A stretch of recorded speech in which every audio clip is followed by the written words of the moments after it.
नमस्कार मित्रांनो, स्वागत आहे तुमचं राम वाघमारे लाईव्ह या चॅनलवरती। आज आपण पाहणार आहोत पोस्ट ऑफिस GDS भरती 2026 बद्दल संपूर्ण माहिती। सर्वात महत्त्वाचं म्हणजे या भरतीसाठी कोणतीही परीक्षा नाही। होय मित्रांनो, फक्त 10वीच्या मार्कवर थेट निवड होणार आहे।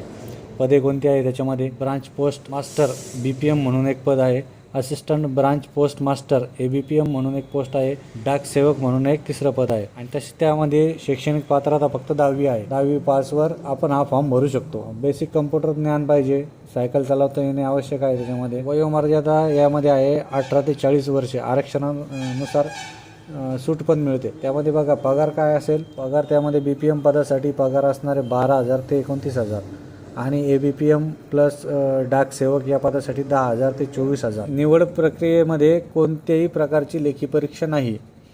10वीच्या मार्कवर मेरिट लिस्ट लागेल आणि आपले जे 10वीचे वगैरे आहे, आधार कार्ड वगैरे डॉक्युमेंट व्हेरिफिकेशन होईल, यावर आपली मेरिट लिस्ट वगैरे लागणार आहे। अर्ज कसा करायचा ते आपण बघणारच आहोत पुढील व्हिडिओमध्ये। धन्यवाद मित्रांनो। जर तुम्हाला अशाच सरकारी नोकरी अपडेट्स हवे असतील तर आपल्या चॅनलला सबस्क्राईब करा आणि व्हिडिओ लाईक करा, शेअर करायला विसरू नका। धन्यवाद।